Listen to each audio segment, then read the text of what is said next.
Hi ho ho, and welcome back to the Boy Time Podcast. I'm your host Victor Fleming, and I'm back with Babby. My rhythm's a bit off. It's been a while since we've done the Boy Time Podcast, but we're ushering in the new year with the first Boy Time Podcast episode of 2024. So, yeehaw! Welcome. This is our first episode since the behemoth of our list week episode that we did. I'm still recovering. Yeah, it's a long one. If you have not listened to that one, I recommend it.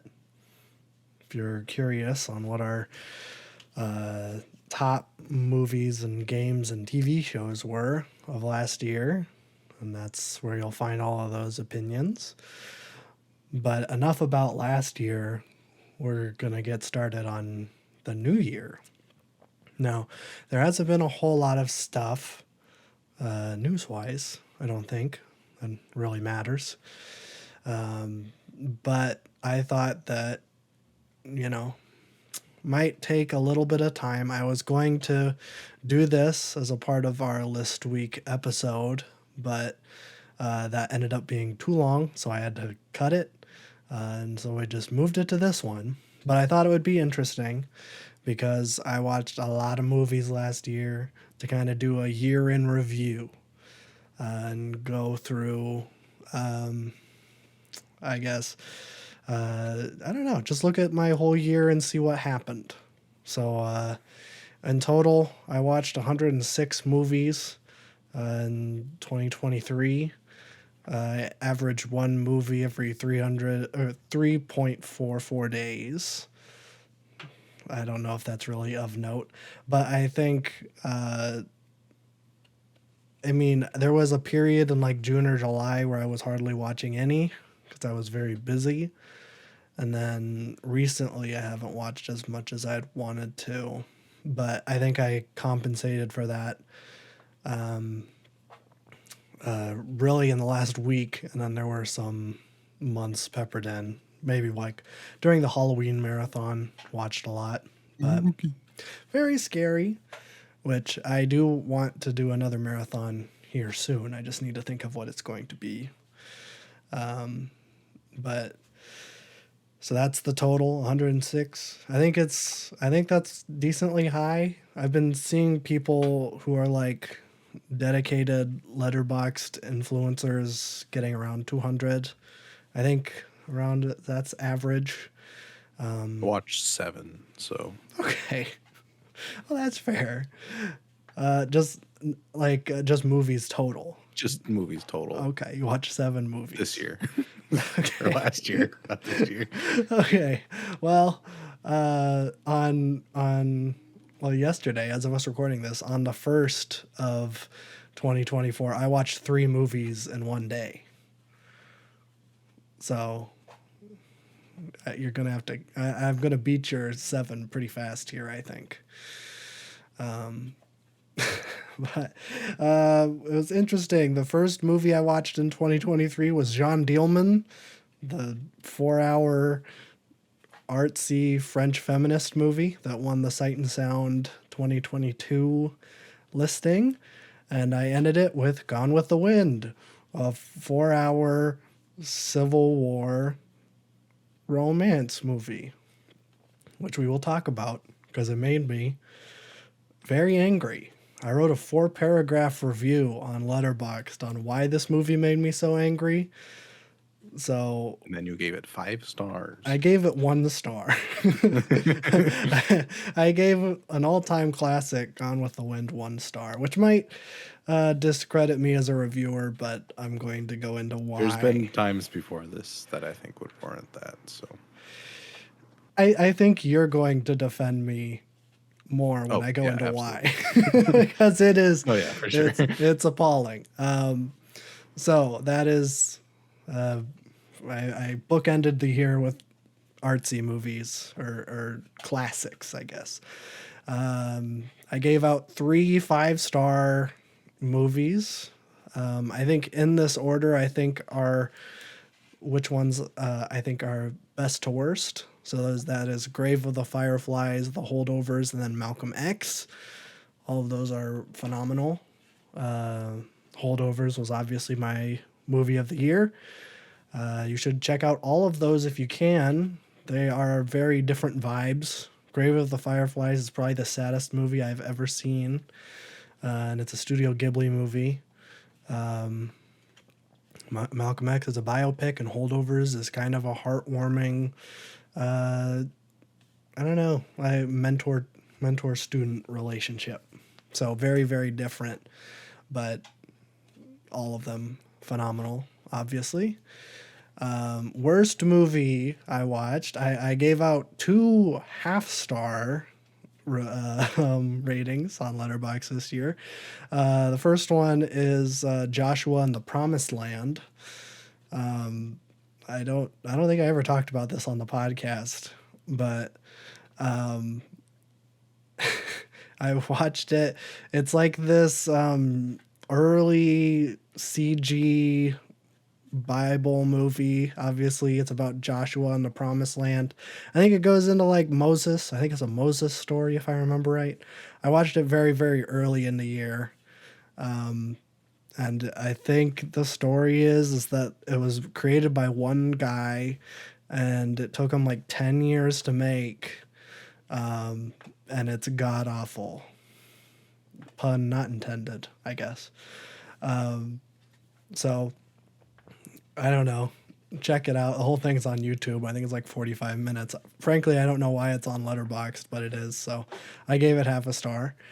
And then the other one was Blood Feast, which is one I talked about on the podcast. Again, very, very early in the year. It might be the worst movie I've ever seen. And I've seen a lot of really bad stuff, obviously. And it's like the first splatter movie, regarded as one of the first splatter movies, a genre that I do not really like. And it's kind of racist a little bit. But it's racist in like a weird way, because in the way it's racist, you would expect it to be like Chinese or like Southeast Asian, where it's like, ooh, we don't know much about these Southeast Asian cultures. They must be into all sorts of weird mysticism, like Temple of Doom, which that's like Indian, but like, that kind of thing, where they're like, but Temple of Doom is obviously a parody of these type of movies, but. So that kind of weirdo mysticism, but it's like about an Egyptian guy, and it's like this Egyptian guy is sacrificing people to some Egyptian death god, and he's going to have a feast with all of the people that he's killed, or they're going to, I guess he's going to feed a bunch of people human meat without their knowledge. Which I Classic guess party trick, by the way. it's a very classic party trick. But the thing is that I don't know how they messed this up, because they were like, okay, well, this guy, he's going to be an old guy. He's going to be this old Egyptian guy, and he's going to kill all these people, but he also runs a catering company, and that's how he's going to feed these human remains to other people unknowingly. He's just going to be like, it's an Egyptian dish I made and it has human in it. And so that's their premise. But for some reason, they couldn't find an old guy. I don't know how. They're everywhere, really. So they're like, this 30-year-old guy is fine. But then we'll just like put some gray paint on him and like spray paint his hair silver. And then I think they like did that, and then they're like, wait, this doesn't look like an old person at all. And then they realized that, and then they had to write it into the script. He says a couple of times in the movie, I am an old man. And it's like, you wouldn't have to say that if you got an actual old person, I don't get why that was a thing. So Check out Blood Feast if you want to kind of cringe at old bad B movies. So those are the best and worst movies I watched. I think my favorite movie I watched, which I wanted to be like a little category of something that I didn't rate like super high, but one that I have very, very fond memories of. And so I picked The Raid, which is probably the best action movie I've ever seen. I think I went on length about this because I watched the first Raid and then I watched the second Raid, but I think I prefer the first one. And I think it was like after I did my review of the first one, I'm like, it's weird. Like the story is really weak, but the action is really good. Like I wonder what a movie would be like with a good story and good action. And that's what the Raid 2 is. But I almost don't like that there's more of a story in the second one because I'm like, I just want to see people, you know, beat each other up. And it's like really fun. That's what I want. I don't need dialogue. Just beat up other people in a hallway. That's all I need. So that's what the Raid 1 is. So if you are into action at all, then check out the Raid. I think it's on Netflix. Maybe not anymore, but Netflix tends to keep international movies longer than their other like American made movies, so it's probably still on there. So check out The Raid. But I think that's it. That's all I wanted to say. Theoretically, I could have squeezed that Podcast in. over. No, not yet. We were so tired. It was Yeah. not gonna happen. It was just a little thing I just wanted to do. But yeah, it was a long podcast, but there's that. Those are my best and worst and everything in between. Now, in between the last podcast episode and now, I have seen 13 movies. I'm not going to talk about go. all of them, obviously, especially since I didn't like most of them. It was really weird. Like, I watched Hellboy because I was like, this is going to be a movie that I'm going to love. It's a Guillermo del Toro movie, like a 2000s Guillermo del Toro. Ron Perlman is in it. And everyone says how cool Hellboy is. And I hated this movie. I don't know. It was so boring. And like all of the characteristics that everybody loves about Hellboy, I feel like maybe if I read the comic, I would like this better. But everyone's like, oh, he fights for like his cats. I'm like, the cats are in like 2 scenes and they hardly ever talk about Hellboy's cats. And it seems like that's his defining characteristic. It's weird. So I don't know. I feel like I missed the boat with that one. And that's the case for a lot of these movies. Saw a lot of like mid movies. I saw Poor Things. I don't really want to talk about it because it's, well, A, because it's really new, and B, because it was really weird. And I pity everybody who I've been seeing people have been taking their parents to see Poor Things. Don't do that. This is a PSA from the Boy Time podcast. Do not take your parents to see Poor Things. I almost did because I was home for the holidays. I saw it on December 26th, the day after Christmas. And I was talking to my mom and I'm like, hey, do you want to go see Poor Things? And she's like, I think I heard somewhere that there's like some weird sex stuff in it. It might be awkward if we see it together. I'm like, oh, okay, whatever. So I took our good friend, Grant, I took him to go see it. And yeah, most of this movie is sex. It's almost to the level of like Blue is the Warmest Color, except that movie is just porn. This movie is not necessarily, I don't know. There's a lot of full frontal. Like I was kind of shocked because I don't know. Yeah. Let's go. Okay, it's a good movie. Yeah, it's both. There's both. Perfect. Although it's mostly women, Yeah. I will say. But There's still some room for growth, I suppose. But I don't know. It was weird because like all of the dongs you do see are from like weirdos. Like I don't know how to put it, but it's not like we're seeing like Jason Momoa or something, some no, yeah, hottie with a body. It's like we're seeing these like weird old dudes that are naked because there's a lengthy segment in this movie where Emma Stone's character becomes a prostitute. And so we see a lot of naked ladies, and then every once in a while we'll see a dong when Emma Stone is sleeping with another guy.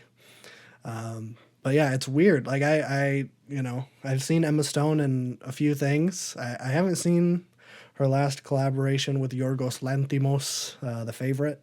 So I don't know if she's like naked in that one, but like she's naked a lot in this movie, and I was like, oh, okay, weird. Was not expecting that. I thought this was going to be like a weirdo Frankenstein Pinocchio type thing where Willem Dafoe is like a mad scientist, and that is kind of the case. But then she has like a sexual awakening, and that's like most of the movie. Because like the premise is that she is like, she has like a baby's mind that was implanted in like a woman's body. So there's like this kind of disconnect where like I don't know how to put it. I'm not smart enough to really dissect it. But I think like what it's trying to do is that like the body and the mind are like out of step, where like the body is sexually mature and the mind isn't. So like she is like at the beginning she's like always masturbating, and like it's weird. It's a weird movie. And I was like, okay, I gave it 3 stars because like the production design is really cool. Like the costumes and everything. It's like it's almost like a steampunk type thing, but it's like more fantasy. But there's no like weird creatures or everything. It kind of reminds me of like a Tim Burton kind of thing in that realm. But I would say more stylized and cool. So that was what was really keeping me going along because I don't really care about all the sex stuff. So yeah, interesting. But I think those are the two things of note that I wanted to talk about of those 12, other than the ones that I want to spend a longer time on, because I don't really need to talk about Major League. It's a good movie, but like it's a sports movie. They're all the same, you know? Boots. It's a baseball movie. Charlie Sheen is in it. And so is Wesley Snipes. Fantastic. Yeah, it's a good cast. Yeah, so I wanted to talk about, I think I'll save Gone with the Wind for last because I don't want to get riled up off the bat. I think the first one I'll talk about is Snowpiercer. I'll probably have the least to say about Snowpiercer because I watched it 2 weeks ago. So it's not super fresh in my mind, but I've been looking forward to seeing this for a long time. I'm a pretty big Bong Joon Ho fan from what I've seen. I've only seen Parasite and The Host, and now Snowpiercer. I think all of those have the dad from Parasite in it, so I like that. He's a great actor. I should know his name, but I don't. And I guess going with the other movies I've seen, there's like very strong, like social commentary, I guess you could say. But Snowpiercer is interesting because it's a post-apocalyptic movie where basically there was this rich billionaire guy. I don't know if he knew that the world was ending.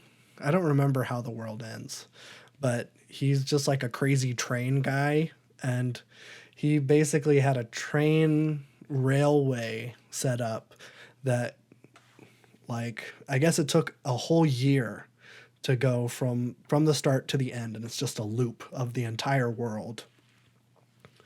and he basically set it up like, I guess, kind of like it's a microcosm of like what real life society is like. And it's maybe a little bit heavy handed because it's like the back of the train is where the lower class people are, and the front of the train is where the fancy upper class people live. So it's like, okay, it's a little on the nose, but uh, it's really well done because it really goes into like, there's like a lot of like patriotism and nationalism stuff, kind of brainwashing stuff. But I mean, it's like how propaganda can influence a populace, I suppose. But what's interesting and why I think this is such a great premise is that you're able to tackle all of society in a very small, close quarter setting. He's basically shrunken like the entirety of human existence and shrunk it all down to one train. And so like it's cool because it follows the revolution of like the lower class back of the truck people, and they're fighting their way up to the front. And there have been other revolutions in the past, and they always fail. And but this is the one they're gonna seize the engine, and they're gonna win. They're gonna seize the means of production, I guess you could say theoretically. And so it's kind of cool. We're following that, and as we're following the lower class people working their way up until they get to the front of the train, we see how, there are different systems put in place to keep the lower people down and out and separate. Meanwhile, the upper class gets to just kind of live in oblivious, in ignorance, where they're like, whatever. They're the lower class people. We can just treat them poorly because they live in the back. Who cares? So it's kind of interesting. It's a really well done movie. I haven't seen the show. I don't know if the show is any good, but I mean it's a great premise, and I guess HBO likes to do that, where it's like Westworld is a movie with a cool premise. Let's just make that a show. Snowpiercer is a good movie with a cool premise. Let's make that a show. The Last of Us is a cool game. Let's just make that a show. Not that I'm complaining, but or I guess Watchmen is a cool book. Let's make that a show. I don't know. Get a movie and then we'll make a show. HBO didn't make the movie. Someone made it a movie. Let's make it a show. Yeah. Hey, that Zack Snyder movie everyone loves. Let's make that a show. But yeah, I think Snowpiercer is like really, really good. In terms of like modern sci-fi, you don't see a lot of sci-fi these days. If it isn't Not like good sci-fi. yeah, Denis Villeneuve, he's still putting out the good stuff. Christopher Nolan on occasion does some interesting stuff, but I don't know. Bong Joon-ho, really great. And I guess his new movie's supposed to come out in April. Nobody's told the studio yet, but yeah, it's the one with Robert Pattinson where he's on like the table. Oh yeah, I That forgot about movie. that. Yeah, that's supposed to come out in like a couple Death months. Stranding looking thing. Yeah, Death Stranding is being a movie eventually. So yeah, I don't know. I have not heard anything. There's no trailer. There's no other footage. It's the new The Whale picture where it's like the only thing we have is this Robert Pattinson on a table. So we'll see what becomes of that because that's also I think supposed to be sci-fi dystopia, which Snowpiercer is great. So we'll see. So that was the first movie I wanted to talk about. The second movie is House. I watched this movie yesterday. What? Like the TV show? No. No, this movie is nothing like the TV show. I went into it and I knew nothing. I had seen the poster, and I think everybody has seen this poster. It's like this weird, like, cat cartoon face on like an orange background. I've seen people wear T-shirts of it. I've seen posters of it. Uh, I was like, I've just seen that face over and over again, and I've heard that it's a horror movie, and I'm like, okay, I'll give it a shot. You know, like it's super highly regarded. I've seen a lot of people rep it. So, what is this? I'm just gonna go in blind, and I went in blind, and it's the funniest movie I have ever seen.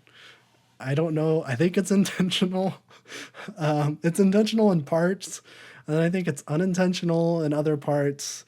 But it's a Japanese movie from 1977, and if you know anything about horror, especially international horror, you know that the Japanese, like Japanese horror in general, tends to be really, really messed up. So like when I saw that it was Japanese, I'm like, oh no, this is gonna be rough. But it's like I think it's kind of a parody of haunted house horror movies in general. It feels like an hour and a half Tim and Eric sketch. There's like moments where like the frame rate is like weird and they like loop stuff over and over again like Tim and Eric do. It's it's wild. So I almost don't want to go into it too much just because I'm gonna be coming up to Madison in a couple weeks, and I think it would be a fun one to watch, especially I'm down. since we don't have a DVD player. So I have all of these bad movies on DVD, but that won't be an option for My us PS4 died. since your PS4 died. The Twin Peaks Ultimate Edition DVD box set broke it. Is it still in the PS4? No, it's out, thankfully. Okay, that's good. That would have been bad. That would have been tragic. So I was thinking we could just watch House because it's Down pretty to watch funny. House. It's pretty funny. Yeah, so I won't go too much into it. We might talk about it in 3 weeks or so. So Probably. yeah, that's that. Just talk about that very, very briefly. I did really enjoy it, but I did give it, I think, only 3.5 stars because I think it did kind of overstay its welcome a little bit. When I was watching it by myself, it might be different when I'm watching it with other people because I was We've like, withstanded like Neil Breen movies. I think if you watched those kind of movies alone, like it's the most torturous thing on earth. yeah, that's true. I don't know how anybody does that. Yeah. I know people do it. I don't know how. I pity those people. I do. They must be truly broken in the head, Yeah. but that's fine. Okay, let's talk about Gone with the Wind. Gone with the Wind is a very important movie in the, I guess, in the history of film. 1939 when it came out.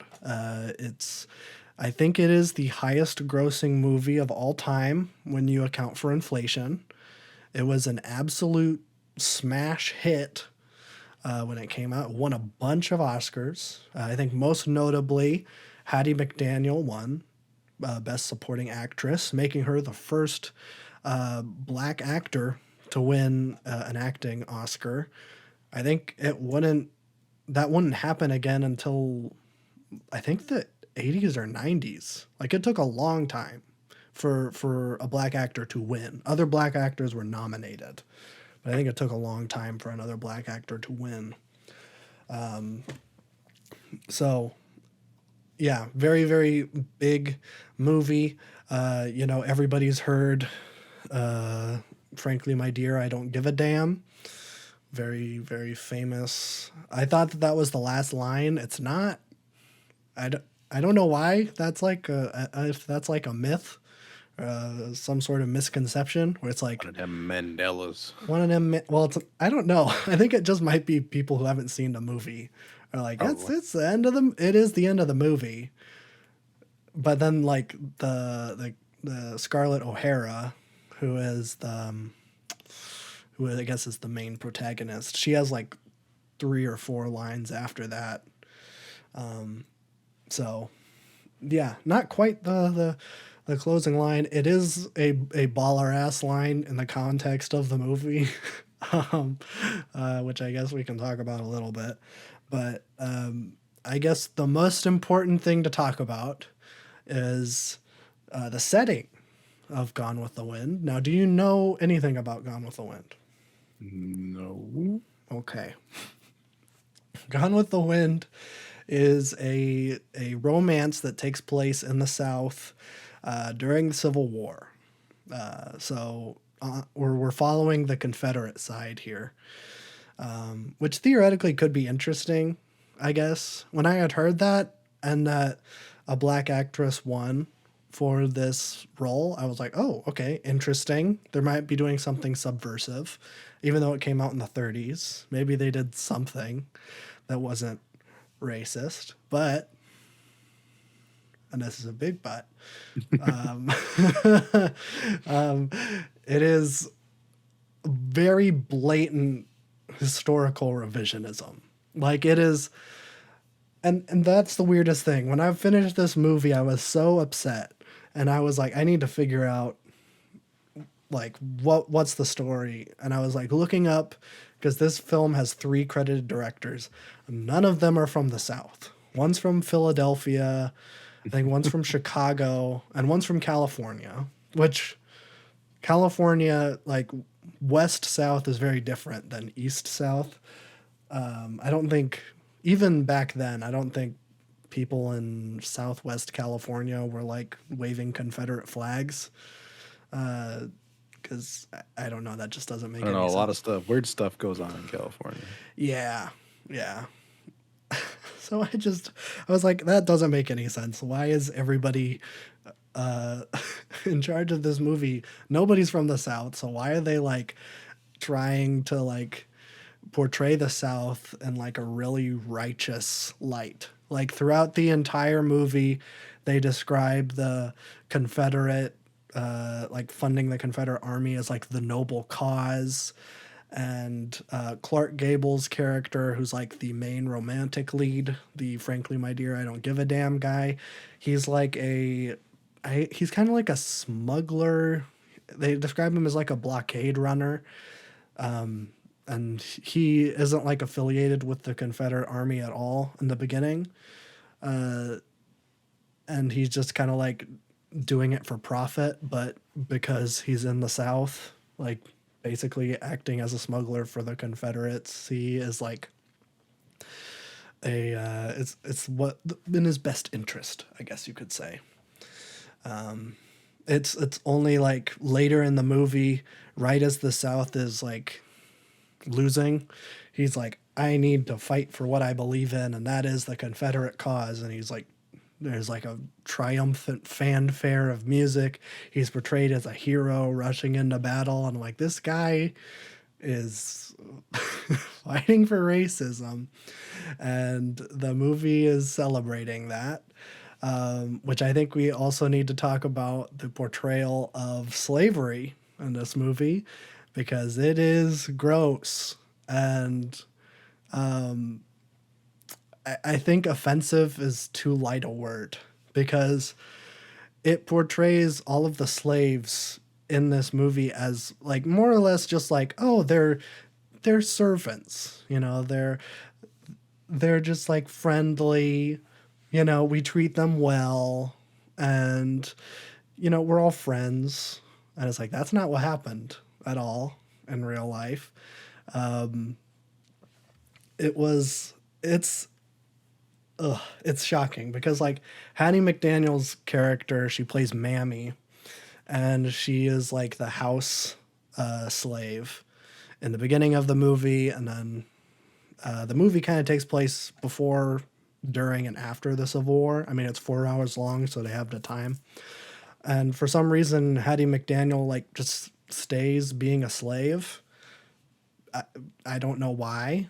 She's just the house is like destroyed in the Civil War, but she just stays because she likes being a slave so much. And it's so weird. Like the field slaves are freed and they end up like living in the swamp because basically nobody wants to pay for labor anymore because they're like, well, if we're gonna have to pay for labor anyways, I'm not gonna waste my money on like a colored person. Like that's the kind of sentiment that's going on. And so like they're basically just living in the swamp and like fighting for their, I don't know, just kind of like, I don't know. They're like barely touched upon, so it's kind of hard to talk about their situation. But it's like the main character like is getting like robbed on the highway, and like the field slave comes to save her. I guess her their former field slave comes to save her, and he's like a hero, and he's like, oh well, we were just like, you treated us so well, so it's like it's only right for me to return the favor. I'm like, no, I don't think that happened. Hopefully, I don't know. Every time a black character was on screen, it was really, really gross, and it made my stomach churn a little bit just on like how they are portrayed.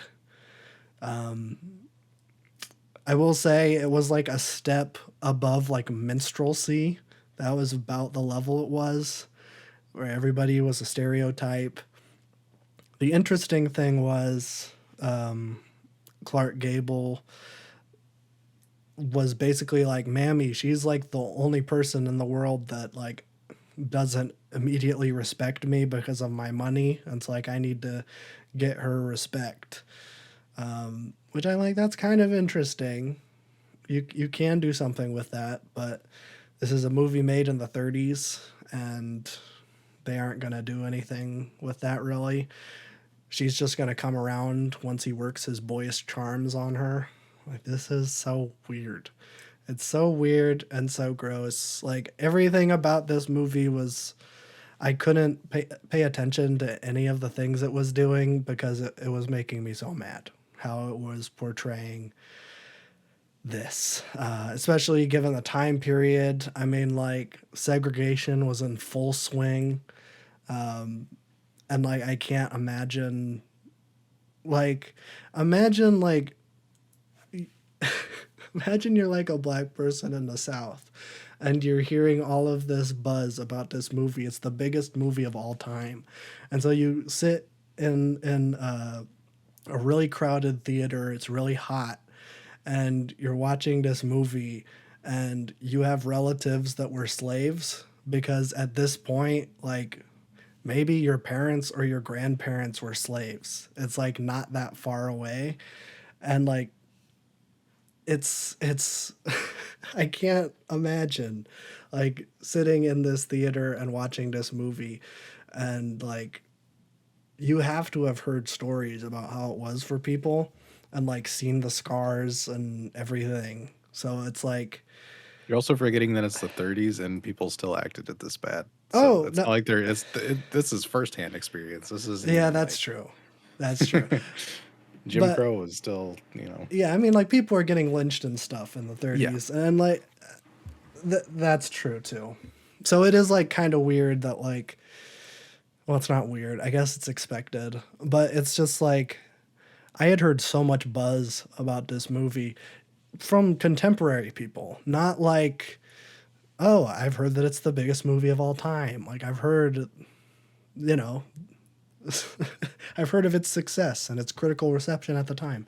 It's like people today will praise this movie and call Scarlett O'Hara like a queen.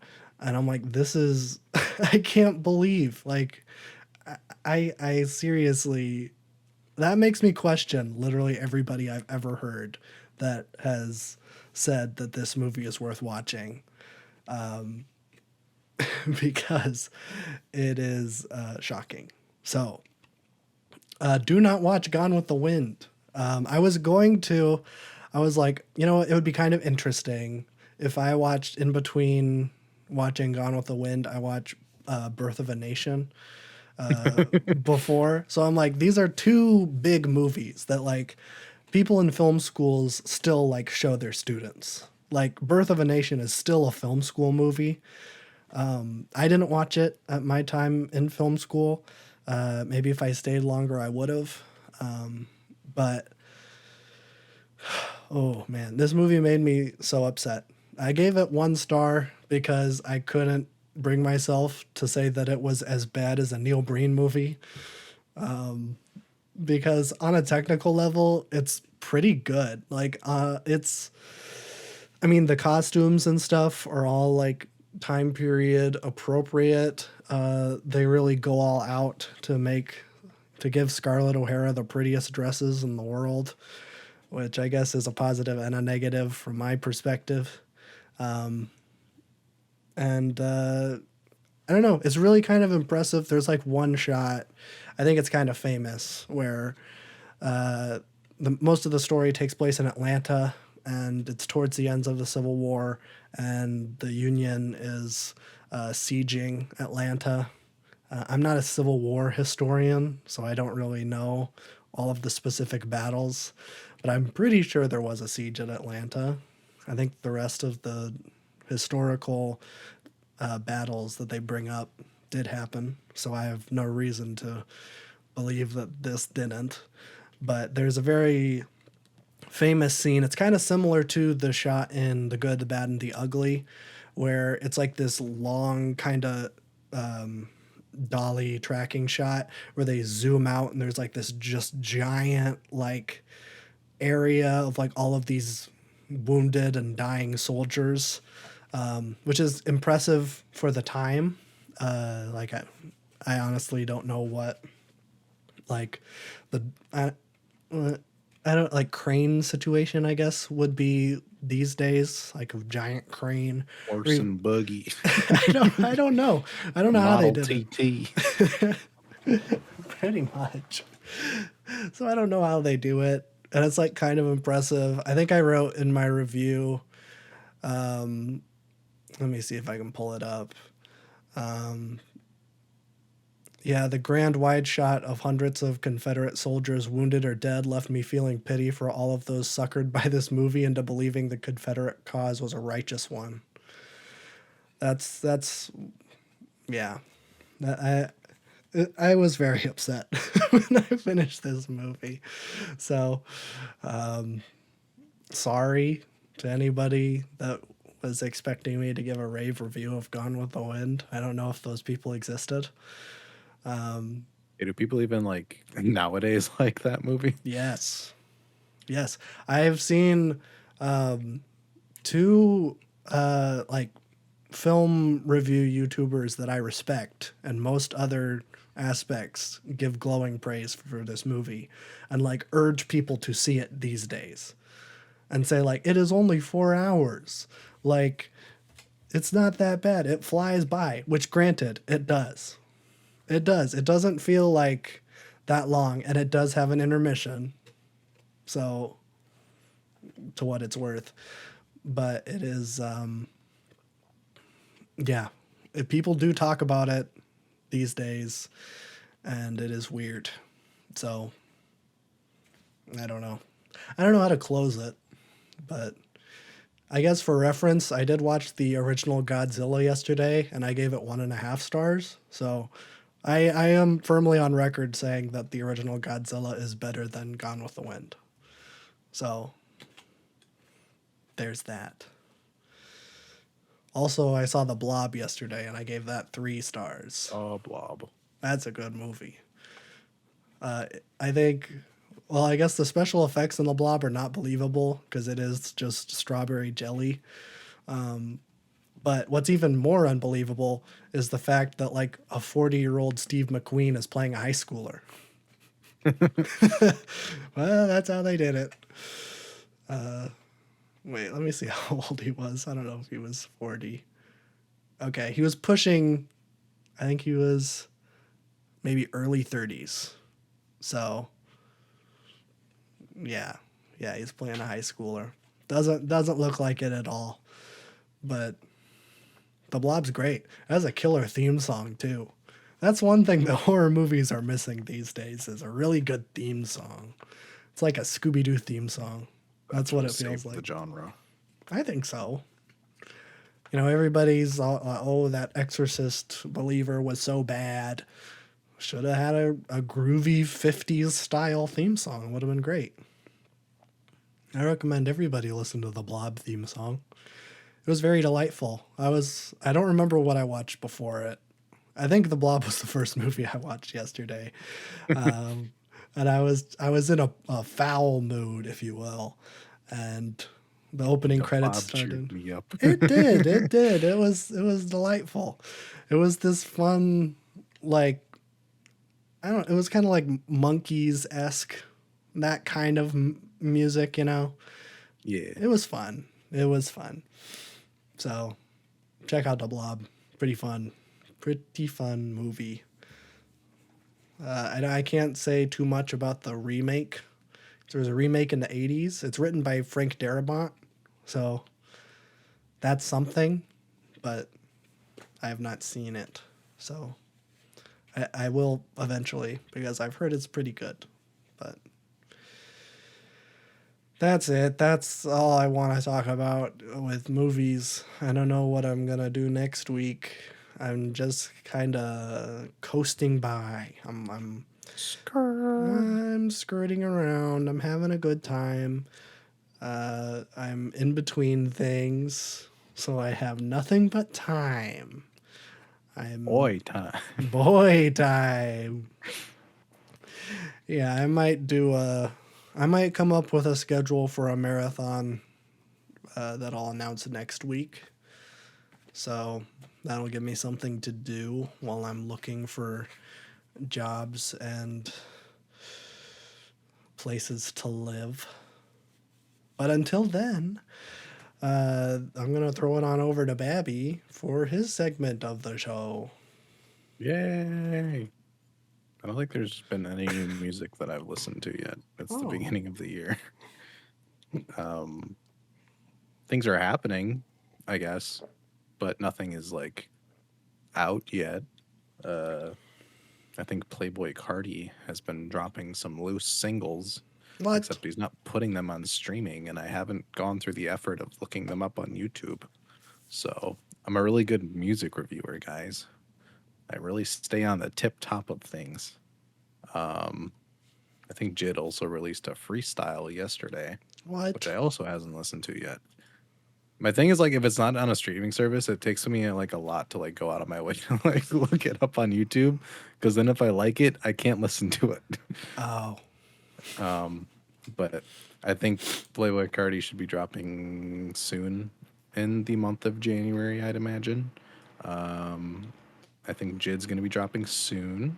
didn't he just Baby drop? Keem is teasing something. I think he dropped Was it 2022. 22? Okay. Yeah, and it was really good. So I think there was rumors of a Metro Boomin collab album, so that might be Oh, what's that next. would be good. So yeah, that would be really great. I'd be down with that. I think the general consensus, at least like for my preferences, last year was really good for non-mainstream hip hop. So I'm hoping this year there's a little bit of a rebound from the more mainstream artists. Yeah. We need a So great Drake record. yeah, because Drake definitely didn't release an album last year. We just need a good one. We need a good one. That's a hard task. Yeah. I mean, like Travis Scott dropped, but I didn't really like Utopia. You Can Kill Me. I won't. I I haven't don't listened to it. know.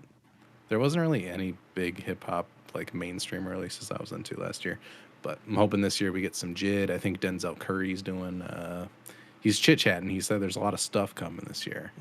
Said there was an EP coming this week. I think actually. Oh, I So like there might be that. a little bit of Denzel. I know he's got like a couple things he's working on. He has like an R&B album that he's wanting to do, but I know there's some other stuff he wants to get to as well. So that should be good. I will be listening to the Playboy Cardi album, obviously, whenever that actually does come out. I think Kanye's and Ty's Dolla Sign is still making that album. I don't know. They've delayed it 4 times, and honestly, at this point, it's like a train wreck, like or like a car crash, where it's like you kind of like keep looking despite it being horrible. I'm not gonna listen to it, but it's funny watching people get their hopes up and then get them destroyed again. Does anyone care? A lot of people care, which is Really? really upsetting. Yeah, Oh, yeah. wow. Uh, Kanye has a lot of annoying fans. If you Yeah. didn't know already, but Still? yeah, Is it just the yeah, annoying people left? yeah. It is just the annoying people left. Yeah, that seems about right. Yeah. So that'll be coming out this month, I think. We got the new Smile album coming out at the end of the month. I'm super excited about that. We're hoping that the Smile goes on tour because I need to see Tom York in person at some point in my life. So that'll be coming. I think Chelsea Wolfe has one ready for beginning of February. I think the only thing that came out this week, I don't know, this isn't even a new album, but it's something that came out. Uh, Alchemist released the original Hall and Ash 2. I guess you can call it, I'll call it an album. It's the West Side Gun and Conway and the Machine duo with Alchemist production, Oh, which is good. It's really good. But you've just combined two of the things that are like Alchemist, there's a certain level of quality there, you know what you're going to get. And then West Side Gun and Conway, which is like, again, a level of quality you know you're going to get. So it's nothing new. It does not reinvent the wheel at all, but I mean, it's good. So that's out there. That's the only crumbs of things that have been really happening, I think. that's it. I, I think so. I don't know. There hasn't really been. Usually the years start slow for music. I hope it's Yeah. not as slow as last year because last year took like a good 5 months to get going. Yeah, that's true. Did Yachty come out? I feel like Yachty came out pretty early. Yachty came out like, yeah, really early. That was the only album for a while where it was like, oh, okay. It's a good record. We do have MGMT coming out at the end of February, Oh, so we'll probably do a video on that. yeah, I'm ready for some Yeah, more MGMT. I've been listening to Little absolutely. Dark Age. True. I need to listen to Congratulations. I don't know if I should save that. Up to you. It's more of like a psych rock type album. Yeah, It's pretty good. Uh, I think that's the one with Brian Eno on it. that is So the one with Brian Eno. yeah, And they have a that's the song kind called of Brian Eno. yeah. That Oh, that's wait, that's what you meant.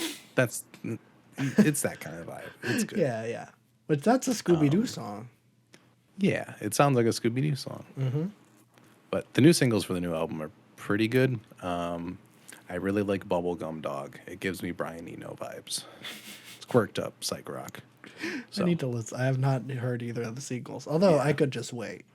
you could wait at this point. It's like Yeah, actually it's a almost month away. 2 months, but whatever. Whatever. It's on the way. It's fine. Yeah, so that's what's coming out. I don't know. I haven't been listening to anything really new. I've been just like going back and listening to random stuff at this point. It's the time of year where like Soccer Mommy and Snail Mail and Radiohead and everything start entering my playlist again. So Man, I that's haven't always a good listened to time. Soccer Mommy in forever. I know. I was just going through my liked songs and like a couple of songs from her last album came up and I'm like, oh, these I forgot how good this thing is. It's a great record. It's great. You need to spin that. Yeah. Yes, sir. Oh, But okay. the main channel will be back in a couple weeks, and we'll start back up there. Yeah. Added some new stuff to that wheel on there, so What are we hopefully doing? those will be going good. We're doing Portishead. Portishead. Yeah, Was that which I'm very a excited meh? for. What was that? I think it was a good. Was it it was a good? 0. Okay. Yeah, Okay. yeah. It's like trip hop. Okay. It's gonna be good. So yeah, very excited about that. But I don't know. We'll see how slow music gets. I might start listening to things that I've been wanting to listen to that we can't really do on the channel because it's either too long or just not at all interesting for Jerry. So there might be some of that like I used to do, but who knows? But yeah, that's all I have. I've been playing a lot of Disco Elysium, so It's a good game. it's very good. Have you been playing a A super communist feminist fella. Yes. Yeah. I think I have like 26 communist choices when you hit your little like log and it shows you like the choices you made. Yeah. I think I have 26.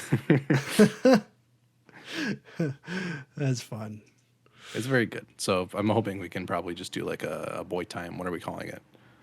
We need to think of a A boy name time for this. mini? A boy time mini. Yeah. Well, except it'll be a large probably since both of us will be talking about it at some point. About Disco Elysium? Yeah, Yeah, okay. I'll I play feel it. like I that'd need be a to good one. play it a little more I then. don't know how long the game is.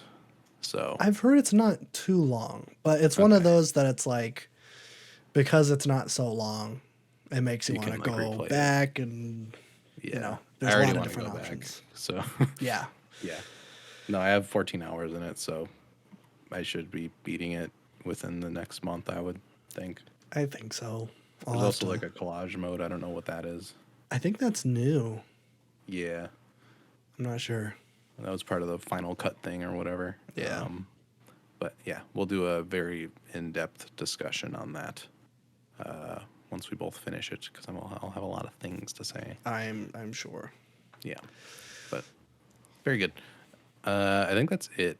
I don't have a lot going on in my life right now because I'm moving next Yeah. weekend. So there's not Next really much weekend. else in my thought bubble besides that. Well, that is Yeah. fair. That is fair. I have tried. I have recorded 2 Boy Time minis that I have not uploaded because I am not happy with how I did during them. Redo. Though the second one was a redo, and now I'm like, I don't even know if this is something that I'm ready to talk about. I think I need to do more research because, well, okay, I need to go through the process of what happened here because the first one I did, I was like, I really want to talk about what went wrong during the Star Wars sequel trilogy. I'll just do a Boy Time mini about it.